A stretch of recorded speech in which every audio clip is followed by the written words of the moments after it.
की किस्मत। अगर आप भी अपना नाम, date of birth, place of birth, time of birth बता के अपनी किस्मत का हाल जानना चाहते हैं तो भाग लीजिए हमारे प्रोग्राम ज्योतिष शास्त्र में।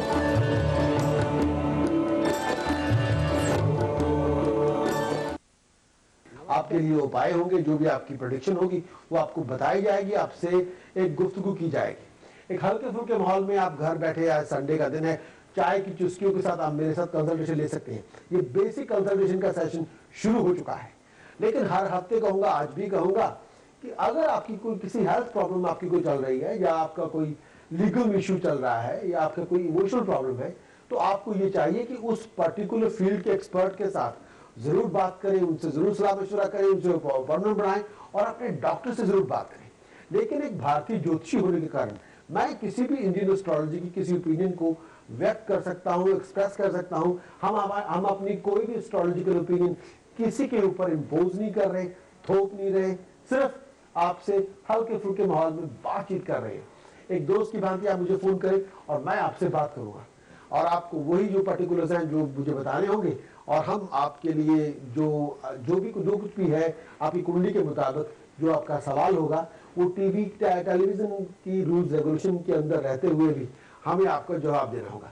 कई बार लोगों के सवाल बहुत ही डायरेक्ट होते हैं और बहुत ज्यादा गहराई वाले होते हैं, जो कई बार लाइव प्रोग्राम के अंदर नहीं लिए जा सकते।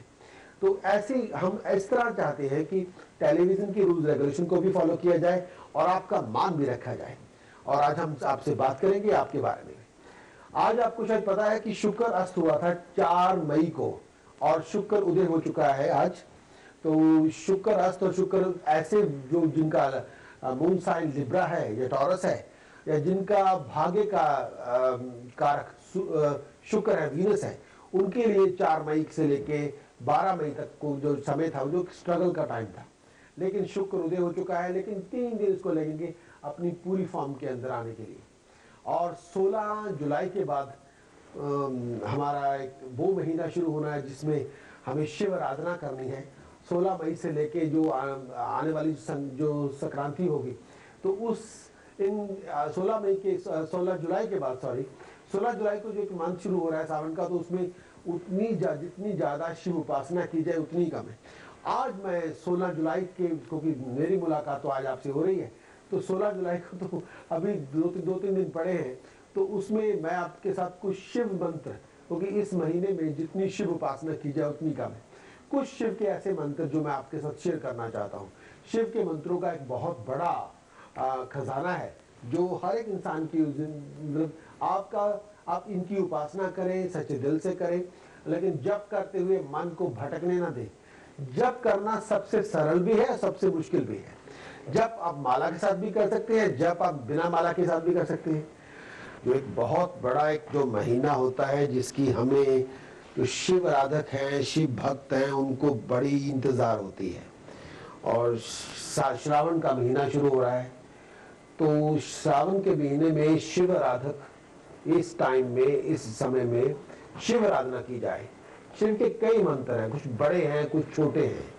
भोले भाले हैं महादेव, वो देने में विश्वास करते हैं, लेने में नहीं। उन्होंने सबको दान दिया है, यहां तक नारायण को भी दान दिया है। ऐसे देवादिदेव हैं, किसी से कभी कुछ लेते नहीं। थोड़ा सा जप कर ले, अत्यंत प्रसन्न हो जाते हैं। किसी भी तरह का आप जिनका कोई भी नाम ले ले, हर तरह से प्रसन्न हो जाते हैं। तो कई मंत्र हैं, कुछ छोटे हैं, कुछ बड़े हैं, कुछ मैं आज आपके साथ शेयर करना चाहता हूं। अगर आप बहुत व्यस्त हैं, बहुत बिजी लाइफ जी रहे हैं, तो ठीक है, आप बाकी साल चाहे ना जप करें, श्रावण के महीने में जप शिव आराधना करना परम आवश्यक है। थोड़ा अगर शिव आराधक हैं, थोड़ा भक्त किस्म के आदमी हैं, थोड़ी भक्ति में विश्वास है, तो शिव आराधना जरूर करें। आप ड्राइविंग कर रहे हो, ट्यूब में जा रहे हो, गाड़ी में चला रहे हो, काम कर रहे हैं, तो उस वक्त शिव आराधना करनी मन में करें, मन में जप करें, मन को स्थिर कर लें, मन में जप करना शुरू करें, बहुत बड़ी उपलब्धि हो जाएगी। तो मैं आपके साथ कुछ मंत्र आज शेयर जरूर करूंगा, बोलूंगा। पहला जप है हरिम। हाँ? बोलो बोलो। पहला शब्द है हरिम। हरिम। ओम। ओम। नमो। नमो। शिवाय नमो शिवाय। हरिम। हरिम नमो शिवाय। बहन जी, आप मेरे को ध्यान से सुनिए और लिखिए। हरिम ओम नमो शिवाय हरिम। हरिम ओम नमो शिवाय हरिम। हरिम ओम नमो शिवाय हरिम। अंग है ज्योतिष शास्त्र। ਇਹ ਉਹੀ ਚਤੁਰਵੇਦ ਹੈ ਜਿੱਥੋਂ ਵਿਆਕਰਣ ਗ੍ਰਾਮਰ ਆਈ ਸੀ ਸਾਡੀ, ਜਿੱਥੋਂ ਤੁਸੀਂ ਆ ਕਾ ਖਾ ਗਾ ਜਿੱਥੋਂ ਬੋਲਣਾ ਸਿੱਖਿਆ, ਲਿਪੀ ਸਿੱਖੀ ਹੈ, ਇਹ ਉੱਥੋਂ ਹੀ ਸ਼ੁਰੂ ਹੋਇਆ ਜੀ। ਜਿੱਥੋਂ ਸਵਰ ਆਏ ਹੈ, ਜਿੱਥੋਂ ਬੋਲਣਾ ਸਿੱਖਿਆ, ਜਿੱਥੋਂ ਸਾਡੀ ਭਾਸ਼ਾ ਆਈ ਹੈ। ਅਥਰਵੇਦ ਦਾ ਛੋਟਾ ਅੰਗ ਹੈ। ਹਾਂ, ਜੇ ਤੁਹਾਡੀ ਅਗਿਆਨਤਾ ਨਹੀਂ ਹੈਗੀ, ਅਗਿਆਨੀ ਹੋ, ਉਹ ਚ ਸਾਡਾ ਕੋਈ ਕਸੂਰ ਨਹੀਂ ਹੈਗਾ, ਫਿਰ ਤੁਹਾਡਾ ਇਗਨੋਰੈਂਸ ਤੁਹਾਡੀ ਪ੍ਰॉब्लम है। बहुत बहुत शुक्रिया, थैंक यू, बाय बाय। अब मैं बात कर रहा था कि 16 जुलाई से श्रावण का महीना चल रहा है और 16 जुलाई से जो हमारा शिव उपासना है वो सभी के लिए जरूरी है, चाहे आप कोई भी हो। मैं यहाँ पे शिव के जो बहुत ही छोटे छोटे मंत्र है वो मैं आपसे शेयर करूंगा। आप सुबह शाम दोपहर जब भी मौका मिले 16 जुलाई से शुरू करें, इनकी उपासना करें। ये हेल्थ वेल्थ आपकी हार्मोनी हैप्पीनेस के लिए सभी के लिए बहुत जरूरी है। पहला है, चलते हैं कॉलेज की तरफ, उनसे बात करें। Your channel of choice. स्मृति के जागने से पहले जगाएं आप अपनी किस्मत। समय का काल चक्कर जो बदल दे आपकी जिंदगी। ज्योतिष शास्त्र भविष्यवाणी नहीं करता, बल्कि ग्रह खुद बोलते हैं। राजयोग जो बना दे आपको राजा, काल सर्प योग जो बांध दे आपका मुकद्दर। कौन सा रतन किस वक्त धारण करना चाहिए, यह है अमृत समान आपके लिए डूबते हुए को चिंता का सहारा। एक छोटा सा मशवरा जो जगा दे आपकी किस्मत। अगर आप भी अपना नाम, date of birth, place of birth, time of birth बता के अपनी किस्मत का हाल जानना चाहते हैं तो भाग लीजिए हमारे प्रोग्राम ज्योतिष शास्त्र में।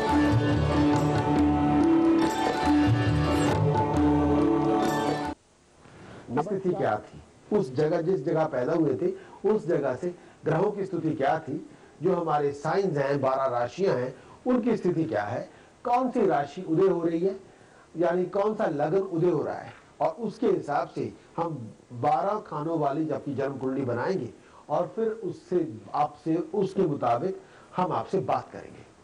जन्म कुंडली में बैलेंस करना, ग्रहों को बैलेंस करना, क्योंकि कर्म प्रधान है। कर्म हमारा इंडिपेंडेंट होता है। हम अच्छे काम भी कर सकते हैं, हम कुछ ना अच्छे काम, बुरे काम भी कर सकते हैं। कर्म प्रधान है, तो कर्मों के द्वारा हम अपनी जो, जैसे कुछ मुकद्दर तो हमें पिछले जन्म के जो कर्म है उनसे मिलते हैं, कुछ मुकद्दर हमारा इसी जन्म में जो हम कर्म कर रहे हैं उससे हमें मिलेगा। जो काम, जो हम जिस एटीट्यूड के साथ हम काम कर रहे हैं उनका फल भी इसी जन्म मिलेगा। तो कर्म प्रधान है। जन्म कुंडली में हम देखेंगे, अगर जिस हिसाब से आप सवाल करेंगे उसमें ग्रहों की दशा देख के, ग्रहों की स्थिति देख के उनके जवाब दिए जाएंगे। और अगर कुछ ग्रहों में बैलेंस ना हुआ तो कर्म, जिसको हम उपाय के तौर पे प्रयोग करेंगे, वो मैं आपको बताऊंगा आपको किस तरह से बैलेंस करना चाहिए। कई बार वो दान के रूप में है, या किसी चीज को जमीन में दबाना हो सकता है, किसी चीज को चलते पानी में बहाना हो सकता है, या कोई खास पूजन या खास विधि हो सकती है, या कोई रतन पहनना हो सकता है। तो अगले उसके अलग अलग उसका प्रयोग, या घर में कोई चीज को स्थापित करना हो सकता है। कई बार हम कहते हैं कि जैसे छठा घर जन्म कुंडली का पाताल है और 12वां घर कुंडली का आकाश है। छठा घर कुंडली का पाताल है, 12वां घर कुंडली का आकाश है, छत भी उसे कह सकते हैं। और इस हिसाब से हमें अपने ग्रहों को बैलेंस करना होगा। लगन हमारी पर्सनैलिटी है। लगन हम जो सोचते हैं, जो विचारते हैं, जो हमारी फिजिकल मेंटल हेल्थ है, वो लगन से पता चलेगी। चौथा घर हमारी फैमिली का घर है, चौथा घर हमारी मानसिकता भी है, चौथा घर हमारी सोच के ऊपर भी है, चौथा घर हमारी फैमिली इन्वायरमेंट का भी है। 10वां घर कुंडली का हाउस ऑफ प्रोफेशन माना जाता है कि प्रोफेशन क्या है, स्टेटस क्या है, प्रेस्टीज क्या है। 11वां घर कुंडली का सोर्स ऑफ इनकम क्या है, इस सोर्स ऑफ इनकम हमारा कैसा है। दूसरा घर जन्म कुंडली का हमारी फ्लो ऑफ इनकम, हमारी वेल्थ, हमारी एसेट्स, हमारी सेविंग्स। इन जो मोटे मोटे सवाल हैं। तीसरा घर जन्म कुंडली का, हमारी जो रिलेशनशिप होते हैं हमारे भाई बहनों के साथ थ्रू कम्युनिकेशन, जो आजकल रिलेशनशिप चलते हैं ईमेल के साथ, कंप्यूटिंग वर्ल्ड के साथ, कम्युनिकेशन के साथ, मीडिया के साथ, वो तीसरा घर है। और हमारी नॉलेज क्या है वो भी तीसरे घर से पता चलती है। पांचवा घर जन्म कुंडली का बहुत इंपॉर्टेंट है, वो बताएगा हमारी विजडम, हमारी क्रिएटिविटी, हमारा विजन, हमारी इमेजिनेशन, हमारी थॉट प्रोसेस, हमारी डिसीजन जो बनाने की जो ताकत है। पांचवा घर बताएगा हमारी एबिलिटी क्या है। हम एक तो पढ़ने लिखने से इंफॉर्मेशन मिलती है, आप यूनिवर्सिटी जाएं, स्कूल जाएं, उसमें हम लर्न करते हैं, इंफॉर्मेशन को ऑब्जॉर्व करते हैं। लेकिन एक होती है हमारी एबिलिटी। एक ही क्लास में बच्चे पढ़ रहे हैं 50, तो 50 की एबिलिटी एक जैसी नहीं होगी, चाहे वो जीसीएसई कर रहे हो, ए लेवल्स कर रहे हो या कोई डिग्री कोर्स कर रहे हो। हर एक का रिजल्ट उसकी एबिलिटी के मुताबिक ही होगा। जिंदगी की एबिलिटी के मुताबिक ही हम लाइफ के डिसीजन बनाते हैं। कई बार वो डिसीजन अच्छे हो सकते हैं, कई बार वो डिसीजन इतने अच्छे नहीं होते। नौवां घर जन्म कुंडली का मुकद्दर का घर है। मुकद्दर हमारा कैसा है, राइज इन लक कब होगी, मुकद्दर कब राइज होगा। आठवां घर, अब हम जा रहे हैं कॉलेज की तरफ और मैं आज आपसे फिर महादेव के कुछ मंत्र शेयर करूंगा। डिस्कशन होती रहेगी, मेरी आपके साथ ज्योतिष की चर्चाएं। परमात्मा को सिमर सिमर के ये चीज किया जाता है, जितना जप करेंगे उतना ज्यादा हमें उपलब्धि होती है। ये मैं नहीं कह रहा हूं, शास्त्र कह रहे हैं, वेदों में भी ये है।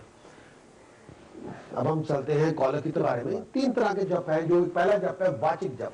वाचिक जप वो होता है जिसमें हमारी जुबान भी हिलती है, हमारी लिप्स भी, हमारे ये होठ भी हिलते हैं, और उसमें इतनी आवाज होती है कि दूसरा अगर पास बैठा हो तो उसको वो सुनाई देता है जप, उसे वाचिक जप कहते हैं।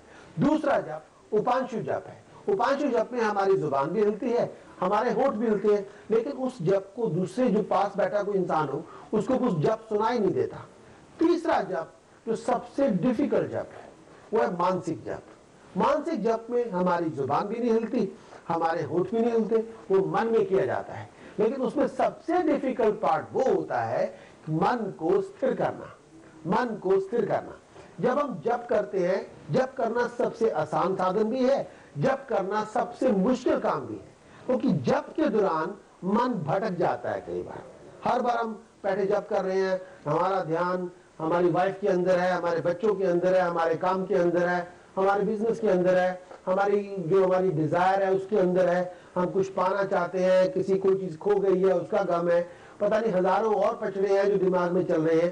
टैक्स की प्रॉब्लम है, वीएटी की प्रॉब्लम है, हमारे सप्लायर की प्रॉब्लम है, गॉड नोस और कितनी हजारों प्रॉब्लम्स हैं, रिश्तेदारों से कोई झगड़ा चल रहा है, वो उस तरफ मन भटक जाता है। वो मन, इसलिए वो जब उस सबसे ज्यादा मुश्किल है। अगर हम इतनी प्रैक्टिस हो जिसमें मन को बांध के रखा जाए और वो मन में मानसिक जप किया जाए, एक तो उससे हमारा जप, उसकी संख्या जप की बहुत ज्यादा हो जाती है। वो इलेक्ट्रॉनिक है, वो बहुत फास्ट है, वो इलेक्ट्रॉनिक है। जैसे जो वाचिक जप है ये है मैकेनिकल जप, उपांशु जप है इलेक्ट्रिकल जप, मानसिक जप है इलेक्ट्रॉनिक जप है। उसकी संख्या बहुत ज्यादा हो जाती है और उसमें टाइम वेस्ट कम होता है, रिजल्ट बहुत अच्छे होते हैं। लेकिन ये होता है कि मन को साधना पड़ता है, जो सबसे बड़ा दुनिया का सबसे मुश्किल काम है। अब हम चलते हैं कॉलेज की तरफ, डिस्कशन की तरफ। ऋषि मुनियों ने को, जब पुराने वक्तों में जब ऋषि मुनि, उनका पुराने वक्तों में वेदांत में भी जप के ऊपर बहुत बल दिया गया है। जप पहले लोगों की कई जो मूर्ति पूजन है वो इसलिए शुरू हुआ था कि पुरातन वक्त में जब आम लोग जप किया करते थे तो मन कई बार जप करते करते बिखर जाता था। उस वक्त मन को स्थिर करने के लिए प्रतिमा की स्थापना की गई थी। फिर उसको बाद में साइंटिफिकली उसको, जैसे किसी मूर्ति का पूरी प्राण प्रतिष्ठा करवा के स्थापित किया जाने लगा। पहले ऐसा कुछ नहीं था, पुरातन समय में ऐसा नहीं था। लेकिन बाद में पहले जप, सिर्फ जप हुआ करता था। फिर ये कहा गया कि जप करते करते, मानसिक जप करते करते